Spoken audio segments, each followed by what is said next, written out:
사도신경으로 신앙 고백하겠습니다. 나는 전능하신 아버지 하나님, 천지의 창조주를 믿습니다. 나는 그의 유일하신 아들, 우리 주 예수 그리스도를 믿습니다.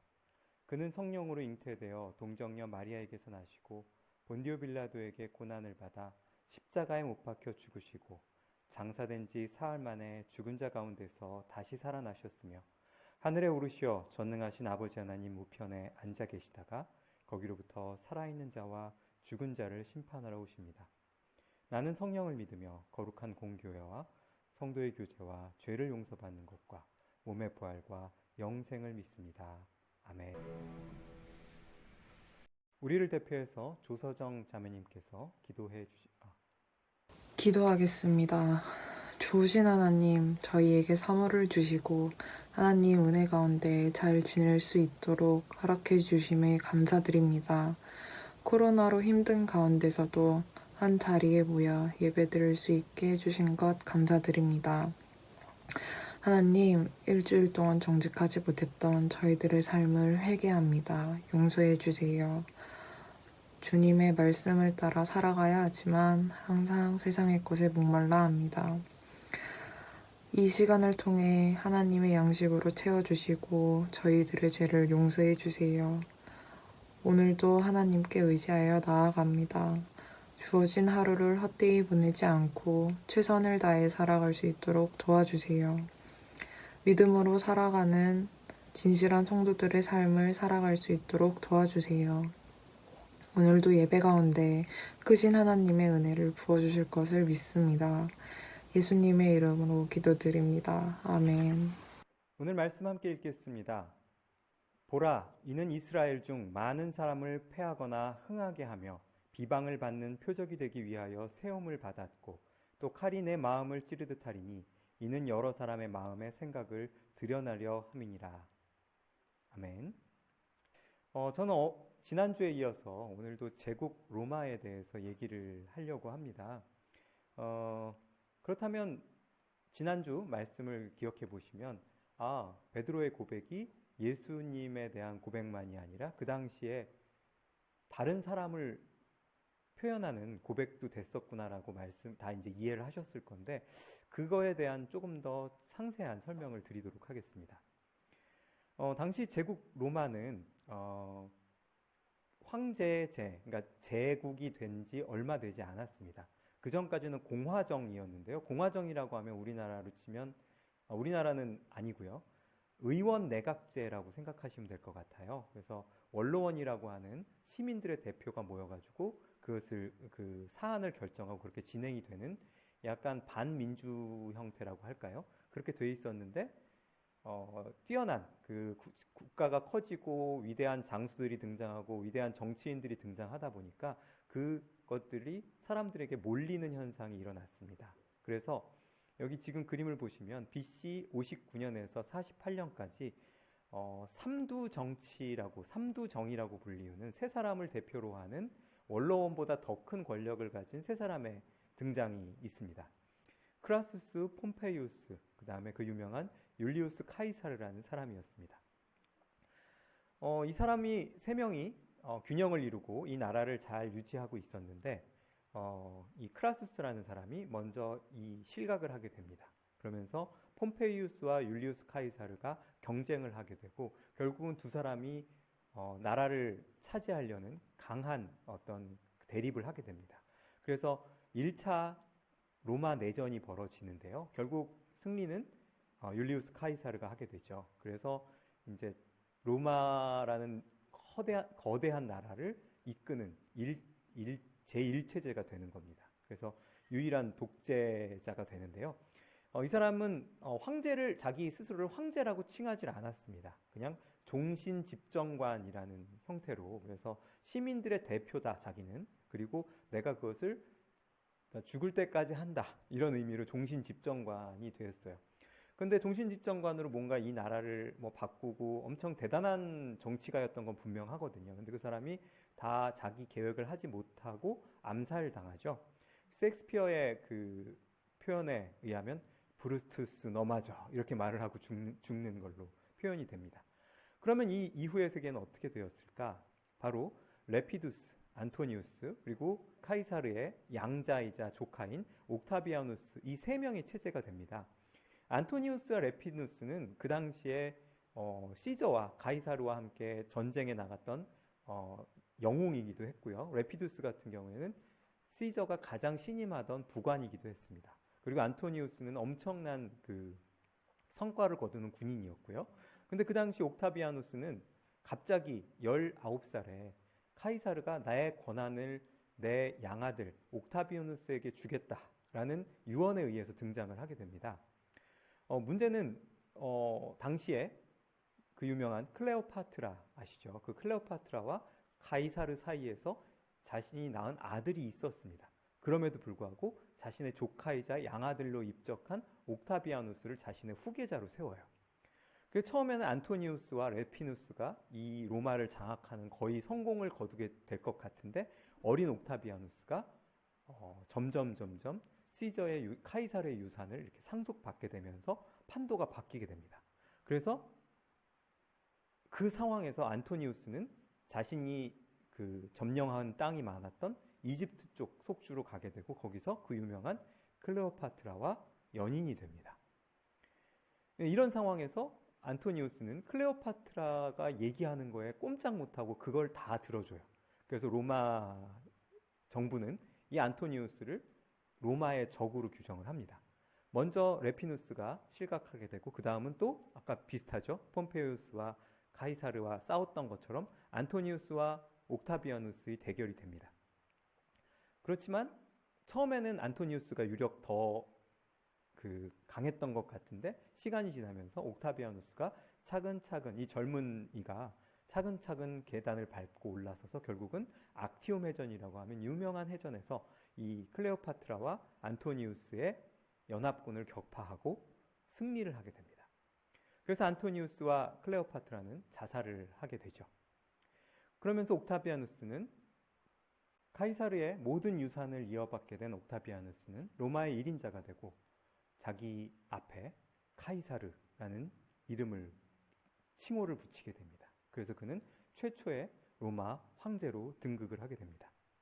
최초 황제 카이사르 아우구스투스, 가이사 아구스도의 탄생인 거죠.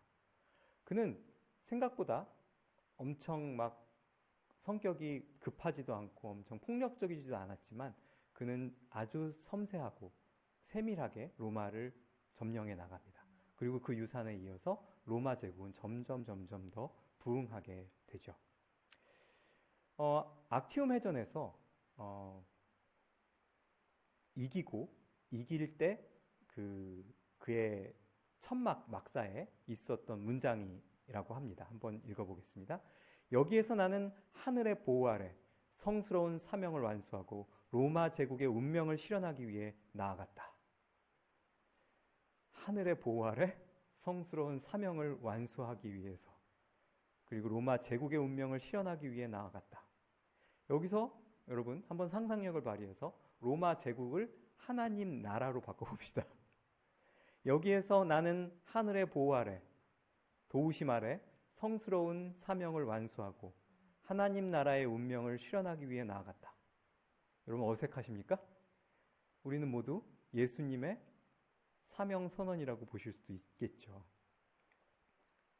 자, 제가 지금 보여드리는 사진은 갑자기 자세히 보시면 염소들이 뛰놀고 있는 건데 이게 바로 악티움 해전에 있었던 악티움 해전 승리를 기념하는 그 모뉴먼트가 있었던 곳입니다.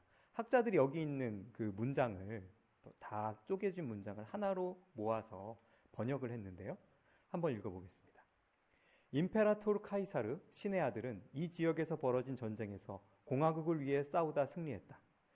5번째 집정관과 7번째 임페라토르를 지낼 때 육상과 해상에서 평화를 확고히 하였다. 그리고 적에 대한 공격을 개시했던 야영지를 해군의 전리품으로 장식하여 마르스와 넵투누스에게 봉헌했다. 제가 좀 설명을 해드리면 임페라토르는 군 최고 사령관을 얘기하고요. 카이사르는 황제를 얘기하면서 합니다. 신의 아들인 그는 전쟁에서 로마 공화국을 위해서 싸우다 승리했는데 이 공화국이 제국으로 바뀌죠. 그리고 5번째 집정관이자 7번째 최고 사령관을 지냈던 그는 육상과 해상에서 공화국 로마, 제국 로마의 평화를 가져왔다. 적에 대한 공격을 개시했던 야영지를 해군의 전리품으로 장식하여 마르스, 뭡니까? 전쟁의 신과 넵투누스, 바다의 신에게 봉헌했다, 승리를 봉헌했다라고 얘기를 하고 있어요. 그러니까 승리를 갖고 오는 자, 평화를 갖고 오는 자가 임페라토르이자 구원자이자 신의 아들이자 수호자라는 거죠.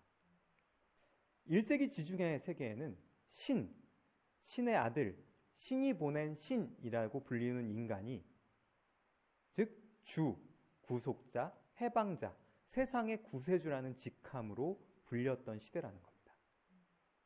기독교인들은 쉽게 이 칭호를 나사렛 예수를 위한 것이라고 인식하지만 실은 이 용어는 카이사르 아우구스토를 위한 것이었으며 예수를 이렇게 부른다는 것은 아우구스투스의 권위에 대항하는 것이었고 그 신이자 인간이었던 그에게 부정을 행하는 행위였습니다.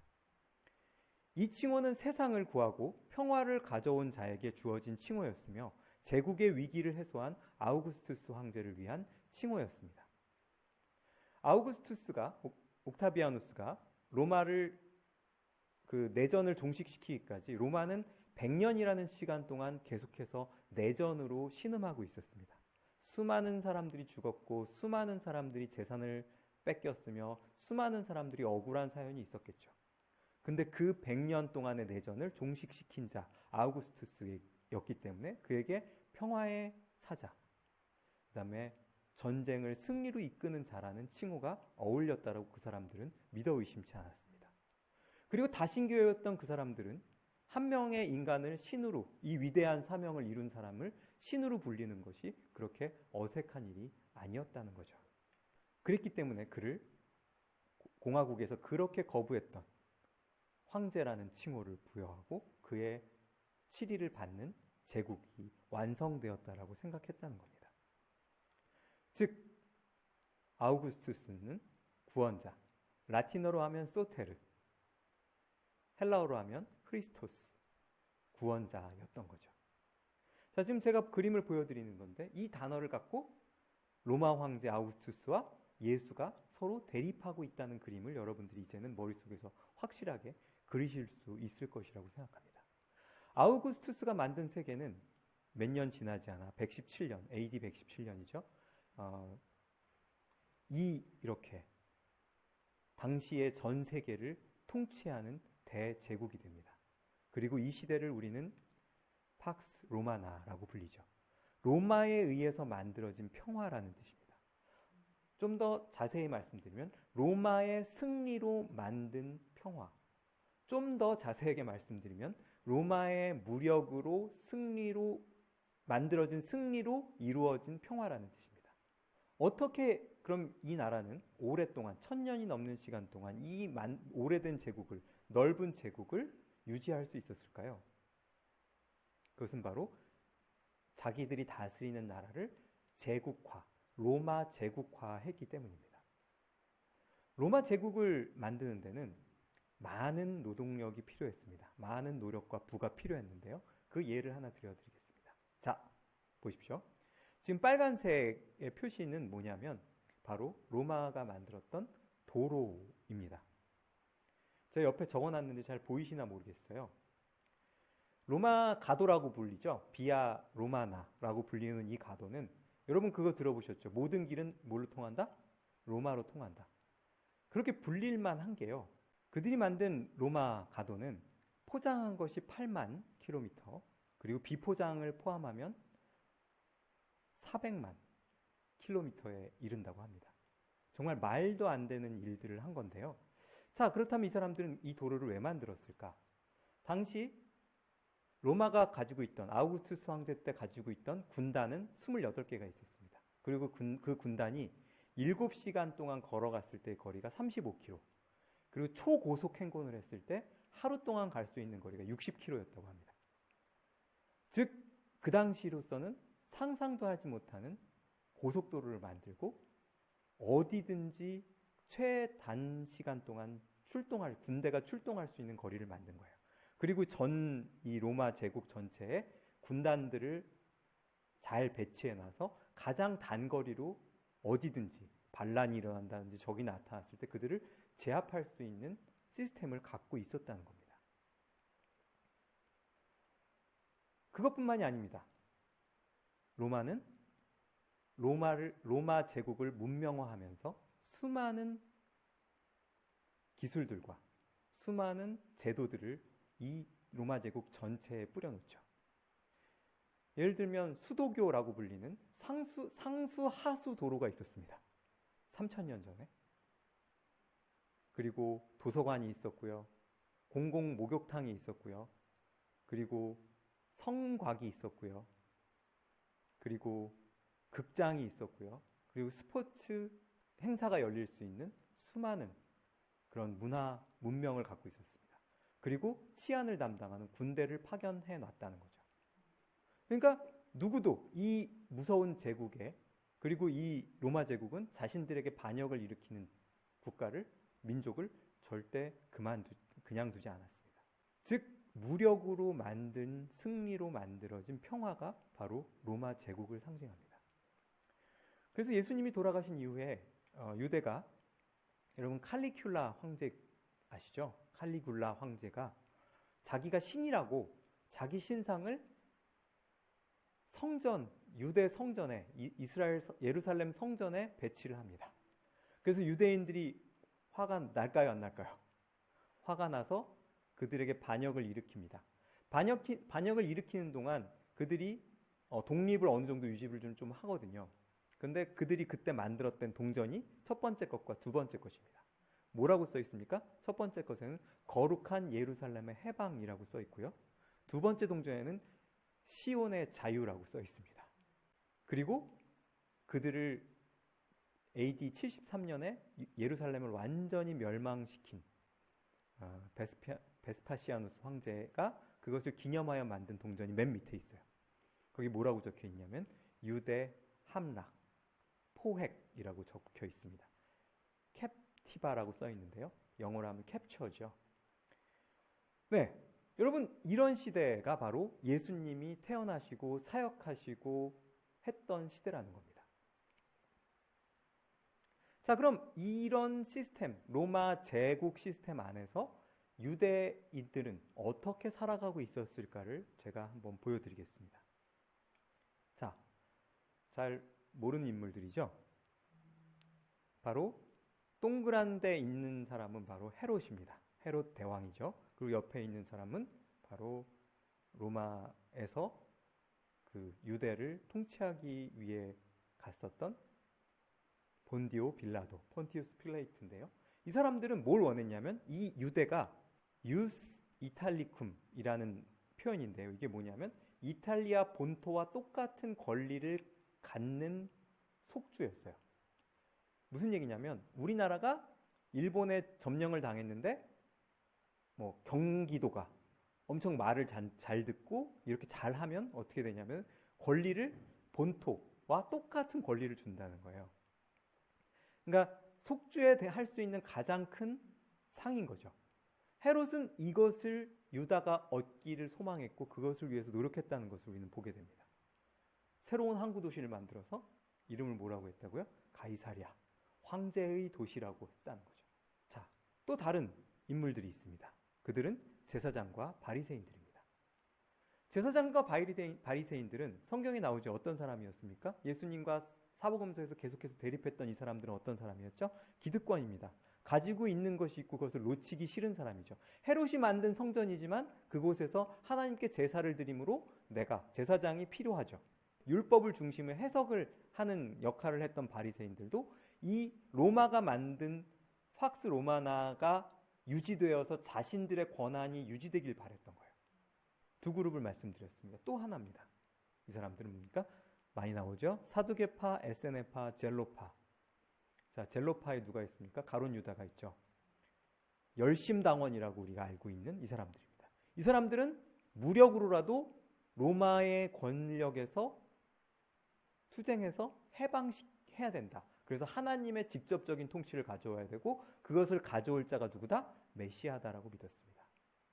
그리고 예수님이 돌아가신 이후에 예루살렘이 함락된 핵심에는 이 세 개의 사람들이 존재했어요.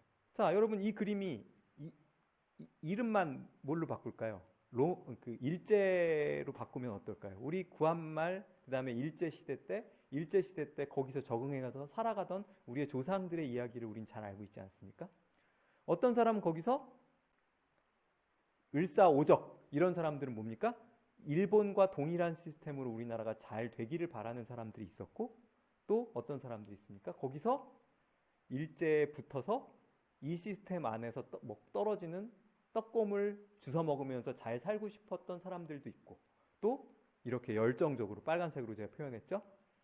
독립운동하고 막 비행기 막 조종수를 배우고 이렇게 해서 일본 본토를 폭격하겠다라는 꿈을 갖고 간도에서 몽골 땅에서 이 일본과 싸웠던 사람들, 이런 세 사람의 종류가 있었던 거죠. 그리고 그에 드러나지 않게 조용히 그 안에서 순응하던, 거기에서 힘들지만 어렵게 살아가던 일반 사람들이 있었을 겁니다. 비슷하죠?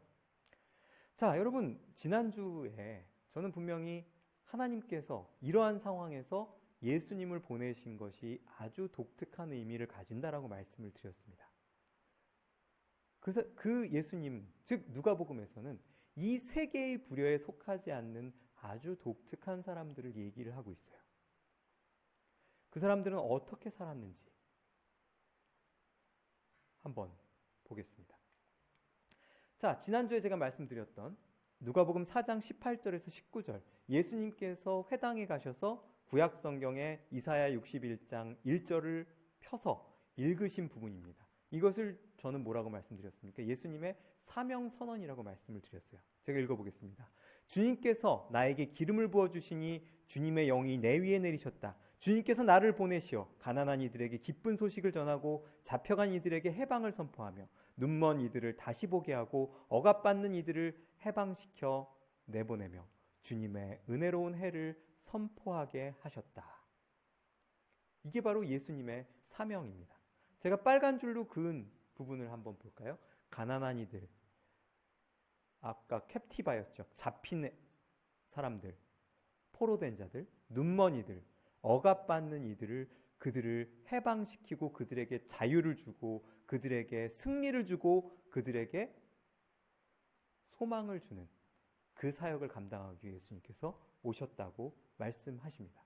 그리고 그 사람들이 한 명씩 등장을 합니다. 누가복음 초반에요. 바로 어머니 마리아, 그리고 목자들, 그리고 시므온, 그리고 안나입니다. 여러분 다 누가복음 읽으시면서 쓰셨기 때문에 어떤 인물들인지 다 알고 계시죠? 일단 마리아는 어떤 인물입니까? 요한의 아버지인 스가랴는 천사가 와서 네 부인이 아이를 낳을 거야 라고 했을 때 뭐라고 하죠?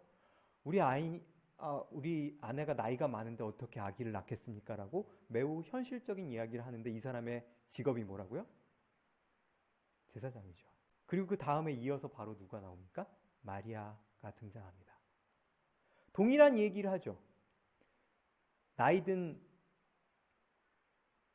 여인이 아들을 낳을 것이다. 그리고 남자를 알지 못하는 네가 아들을 낳을 것이다. 근데 마리아는 그 천사의 얘기에 뭐라고 화답합니까? 내 영혼이 주님을 찬송하고 내 마음이 나의 구원자 하나님 안에서 기뻐 뛰니 그분께서 당신 종의 비천함을 구워보셨기 때문입니다.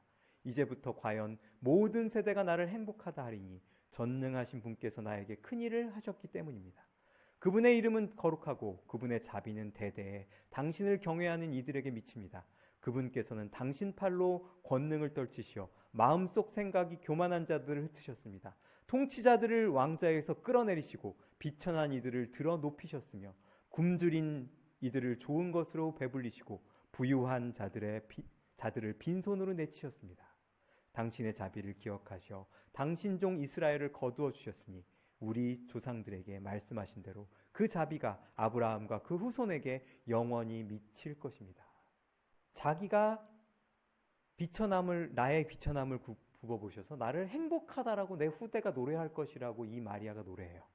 근데 여러분 기억하십시오. 유대에서는 결혼을 약속한 여인이 남편과 관계에서가 아니라 결혼한 이후에가 아니라 그 전에 임신을 했으면 어떻게 되죠? 돌로 쳐 죽임을 당해야 됩니다. 근데 마리아는 자신을 통해서 하나님의 뜻이 성취되는 것을 기대하고 고대하고 하나님의 말씀이 이사야 선지자와 수많은 선지자들이 약속했던 그 약속이 자기가 낳을 아들을 통해서 이루어질 것이라는 것을 미리 지금 얘기하고 있다는 겁니다. 제사장과 믿음의 차이가 이렇게 선명하게 드러난다고 오늘 본문은 얘기하고 있어요. 그리고 그 아들의 사명이 뭐라고 얘기하는 겁니까? 교만한 자들을 내치고 통치자를 끌어내리고 비천한 자와 굶주린 자를 배불리고 부유한 자들을 빈손으로 만드는 사역입니다. 자, 목자들은 어땠습니까?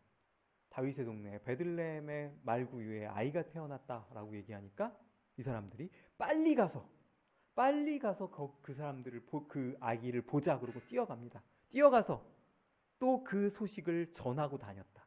여러분, 복음을 전한 최초의 사람들이 바로 목자들이었다는 사실을 기억합시다. 그들은 사회에서는 무시당하고 다른 사람들의 양이나 치는 하찮은 사람일지 몰라도 하나님이 준비하신 계획이 성취되었다고 할 때 그것을 가장 먼저 볼 수 있었던 사람들이라는 사실을 기억하십시오. 그리고 예수님께서 할례 받을 때가 돼서 성전으로 가셔서 거기서 시므온을 보죠. 시몬은 어떤 사람이었습니까? 예루살렘에 시몬이라는 사람이 있으니 이 사람은 의롭고 경건하여 이스라엘의 위로를 기다리는 자라. 성령이 그 위에 계시더라. 여러분, 이제 좀 구체화되지 않습니까? 아까 얘기했던 새 앞선 카테고리에 있는 사람이 아니고 로마가 지배를 하지만 이 세상의 권력자들이 자신의 생각에 옳은 대로 이 땅을 좌지우지할 수 있을 거라고 생각하고 있지만 그럼에도 그 사이에서 의롭고 경건하게 하나님의 위로가 이 땅에 임하기를 기다렸던 사람들이 존재했다는 사실을 누가복음은 우리에게 얘기하고 있습니다. 그리고 여러분 보십시오. 미리 성령이 그에게 임했다고 얘기하고 있어요. 여러분, 성령은 언제 오시죠? 공식적으로 언제 옵니까? 예수님이 십자가에 달려 돌아가신 이후에 마가의 다락방 성령 강림절에 오시는데 그렇지 않더라고요. 그 전에 예수님이 오시기 전부터 성령 충만한 사람들이 존재했다고 오늘 누가복음 우리에게 얘기하고 있습니다. 그 사람들은 의롭고 경건하게 자신의 삶을 유지해 가면서 하나님의 위로가 이 땅에 임하기를, 로마 제국이 제도를 바꿔서 시스템을 바꿔서 내 삶을 나아지게 하기를 원하고 있었던 것이 아니라 하나님의 위로가 이 땅에 임하기를 기다리던 사람이었어요. 그리고 그 사람들은 누굴 발견하는 겁니까? 아기 예수를 발견하고 그 아기가 하나님의 계획하심의 열쇠가 되는 존재임을 깨닫습니다. 그리고는 이렇게 노래합니다. 그 아이를 붙들고 아마 눈물을 글썽이면서 이 노래를 했던 것 같아요. 주님, 이제야 말씀하신 대로 당신 종을 평화로이 떠나게 해주셨습니다. 제 눈이 당신의 구원을 본 것입니다. 이는 당신께서 모든 민족들 앞에서 마련하신 것으로 다른 민족들에게는 계시에 비치며 당신 백성 이스라엘에게는 영광이 됩니다. 자, 여기 핵심 단어 다 나왔습니다. 평화, 구원, 빛, 영광. 자, 베드로만이 아니었어요. 그 당시에 이런 단어가 어울리는 사람은 제국의 황제였는데 그것이 아니라 태어난 지 8일 만에 만난 이 아기에게 이런 노래를 부르는 거예요. 안나도 마찬가지입니다. 안나가 어떻게 노래했는지는 나오지 않지만 이 바누엘 아셀 지파의 안나라는 선지자는 나이가 많았지만 그리고 남편을 일찍 잃었지만 계속해서 성전을 떠나지 아니하고 주야로 금식하며 기도했다고 얘기하고 있어요. 여러분, 그 할머니 안나 선지자가 무슨 기도를 했을까요? 저는 제 상상 가운데는 이 할머니 안나는 매일 성전에 나와 주여 속히 임하시옵소서, 주여 이 땅을 통치하여 주시옵소서, 주여 주님의 계획대로 우리에게 회복의 역사를 주시옵소서, 우리에게 평안을 허락하여 주시옵소서, 우리에게 승리를 주시옵소서라고 기도하지 않았을까라고 생각합니다. 그 앞부분에 시므온의 기도가 있습니다. 선포가 있습니다. 보라, 이는 이스라엘 중에 많은 사람을 패하거나 흥하게 하며 비방을 받는 표적이 되기 위하여 세움을 받았고 또 칼이 내 마음을 찌르듯 하리니 이는 여러 사람의 마음의 생각을 드러내려 함이니라. 여러분, 이건 어떻게 보면 되게 생뚱맞은 이야기일 수 있습니다. 많은 사람을 패하게 하거나 흥하게 하며 비방을 받는 사람이 될 건데, 그걸 위해서 이 땅에 오신 분인데, 세움을 받았는데 칼을 우리들의 마음에 찌르듯 할 거라는 겁니다. 예수님의 존재가 칼로 우리를 찌르면 어떻습니까? 마음을 찌르면 어떻습니까? 불편해요. 불편한데 불편함을 통해서 뭘 하는 거죠? 우리들에게 선택을 강요하고 있는 겁니다. 그렇게 하시리라는 거예요. 여러 사람들의 생각을 드러내리라. 무엇을 드러내는 겁니까? 아까 네 부류의 사람들을 제가 말씀드렸죠. 어떤 사람은 그 흐름에 빨리 얹혀서 거기서 부를 누리고 내가 로마 시민이 되고 내가 통치하는 나라가 로마 본국과 같은 혜택을 누리기를 원하는 사람. 또 어떤 사람은 그 가운데서 로마가 만든, 헤롯이 만든 성전에 떨어지는 떡거물 같은데 그거 주워 먹고 있는 사람. 또 어떤 사람은 아니야, 이건 아니야. 반역을 일으켜서, 혁명을 일으켜서 이 땅을 회복시킬 거야. 하나님께서 우리와 함께 해주실 거야. 하면서 세상과 싸우는 사람. 여러분, 우리 인간이 낼 수 있는 지혜는 이 세 개 중에 하나라고 생각합니다. 근데 예수님께서는, 하나님께서는 예수님을 보내셨는데 전혀 다른, 우리가 상상조차 할 수 없는 방법으로 이 땅을 변화시키고 하나님의 계획을 성취하실 것이라고 오늘 뒤에 만났던 사람들은 얘기하는 겁니다. 여러분, 주변에 예수님 당시에 로마의 수도교가 세워지고 공중 목욕탕이 생기고 삐까뻔쩍한 극장이 생겨서 공연이 되고 콜로세움 같은 경기장이 만들어지고 가이사랴 같은 첨단 항구 도시가 생기고 도서관이 생기고 하수가 처리되면서 도시가 깨끗해지고 전염병도 없어지고 치안도 좋아지고, 여러분, 이렇다면 누구나 다 이게 대세이구나. 세상은 이렇게 바뀌어가는 거야. 이게 바로 문명이야. 이것의 흐름을 우리는 거스르지 말아야지라고 생각할 사람들이 대부분일 겁니다. 여러분, 코로나 시대를 뉴 노멀이라고 부릅니다. 이 얘기는 무슨 얘기입니까? 노멀한 삶이 있다는 얘기죠. 저는 이 노멀이라는 단어를 이렇게 해석해 봤습니다. 문명화된 사회가 우리에게 보장해 주는 것들, 삶이죠. 여러분, 갑자기 인터넷이 끊긴다고 생각해 보십시오. 일단 우리가 예배를 못 드립니다. 검색을 못 하고요. 음식도 못 시켜 먹습니다. 여러분, 근데 이 노말이라는 세상이 어떻게 만들어졌느냐? 그 시작이 바로 학자들은 로마 제국이라고 얘기를 하더라고요. 마이클 만이라는 학자의 사회적 권력의 근원이라는 책에 보면 이런 표현이 있습니다. 보호해준다는 명목으로 돈을 뜯는 정치사의 막대한 갈취행위가 시작되었다. 내가 더 나쁜 폭력으로부터 너를 보호해줄 테니 나의 권력을 받아들여라. 뭡니까? 바로 팍스 로마나죠. 그리고 그 안에서 그 문명이 인간의 폭력으로 만들어진 문명을 쉽게 받아들이고 거기에 적응해서 살아가는 것이 이 세상을 살아가는 방법이라고 의심조차 하지 않죠. 로널드 라이트라는 학자의 진보의 함정이라는 아티클에 보면 이런 표현이 있습니다. 이런 권력을 만드는, 문명을 만드는 폭력은 불의와 가난, 불평등, 그리고 다른 폭력 속에서 자란다. 이 교훈은 20세기 전반에 겪은 두 차례 세계대전과 러시아 혁명으로 8천만 명을 희생시킨 대가로 매우 고통스럽게 배운 것이다. 인간이 만든 노멀이라는 세상은 우리를 유혹하고 그것에 빨리 편입되어서 그 룰대로 살아가기를 우리에게 종려하고 있습니다. 하지만 예수님께서 만드신 구원의 방법은, 하나님께서 예수님을 보내서 만드신 구원의 방법은 이런 것이 아니었습니다. 최근에 LH 공사에 LH란 단어만 꺼내도 빡치시는 분들이 되게 많으신데요. 여러분, 왜 빡치셨습니까? 나는 얻을 수 없는 정보를 지들끼리 얻어서 더 많은 부를 가져갔기 때문에 빡치셨죠? 예수님께서 이 십자가의 은혜의 사건은 은혜의 사건만이 아니라 우리에게 칼을 들이미시는 사건이라는 것 사실을 기억하셨으면 좋겠습니다. 그냥 우리를 구원하시는 사건일 뿐만이 아니라 구원 이후에 우리 마음에 칼을 겨누고 어떤 제국을, 어떤 나라의 법을 따라 살 것이냐라는 것을 우리에게 선택하라고 강요하기 위해서 이 땅에 오셨다라고 시므온 선지자는 우리들에게 얘기하고 있습니다. 코로나가 되고 나니까 세상이 뉴 노멀로 바뀌었습니다. 코로나보다 더 강력한 세상의 역사를 바꾼 하나님의 은혜의 바이러스가 예수님을 통해서 오신 주간이 바로 이 주간입니다. 여러분, 제가 지난주에 설명드렸는데 종려주일이라고, 고난주간 혹은 종려주일이라고 부르죠. 예수님이 예루살렘에 입성했을 때 사람들이 뭘 흔들었습니까? 종려나무 가지를 흔들었습니다. 종려나무가 뭐의 상징이라고요? 승리의 상징이라고요.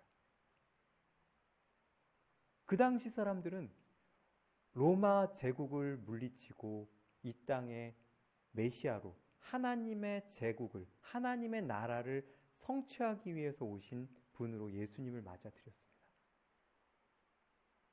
근데 그들이 기대했던 거랑은 전혀 다른 방식으로 상상조차 할 수 없는, 우리 인간은 도저히 생각해낼 수조차 없는 방식으로 자기 스스로를 내어주심으로 우리를 구원하셨다는 사실을 우리는 알고 있습니다.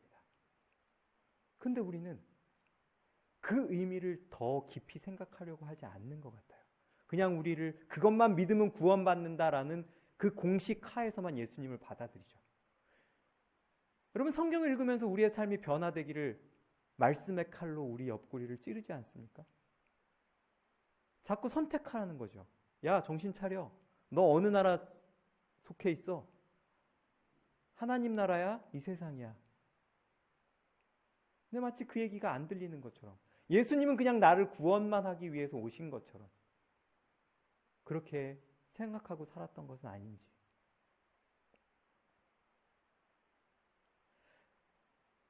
다윗의 자손 예수여, 어서 오시옵소서. 메시아여, 구세주여, 나의 주인이여 라는 고백이, 예수님한테 그 고백을 하기 위해서는 로마 황제에게 그 고백을 거두어야 된다는 사실 여러분 기억하셨으면 좋겠습니다. 그리고 그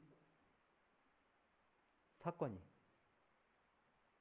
일어나는 일주일이 되었으면 좋겠습니다. 여러분, 고난주간입니다. 종려주일입니다.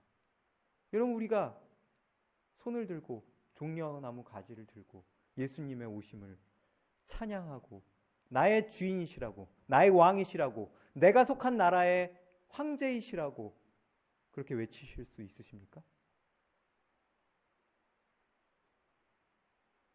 그 놀라운 일이 우리 가운데 일어나는 일주일이 되었으면 좋겠습니다.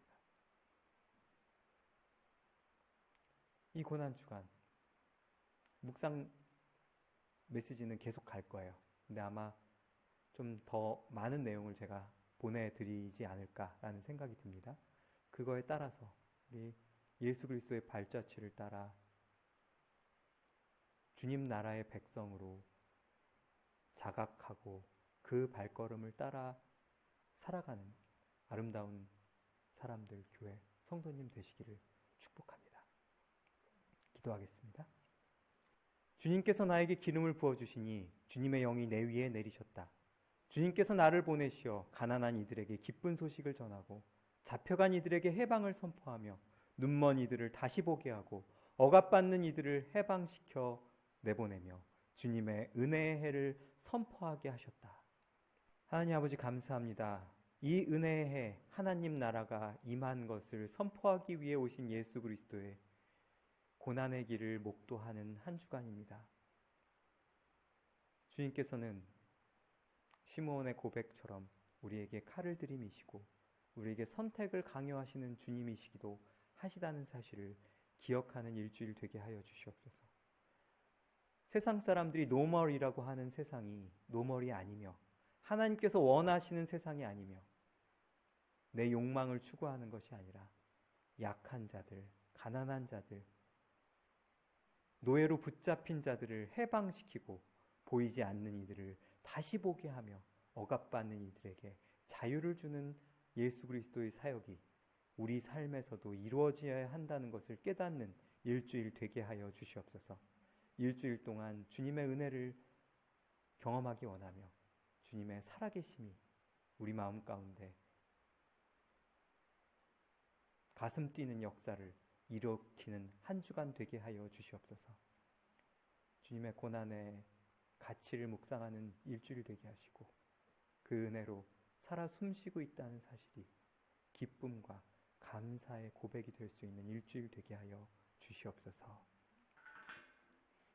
이젠 우리 주 예수 그리스도의 은혜와 하나님 아버지의 사랑과 성령님의 교통하심이 하나님 나라의 백성으로 살기를 고대하고 소망하는 아름다운 사람들, 공동체, 가족 머리 위에 이제부터 영원까지 함께 계실지어다. 아멘. 광고하겠습니다.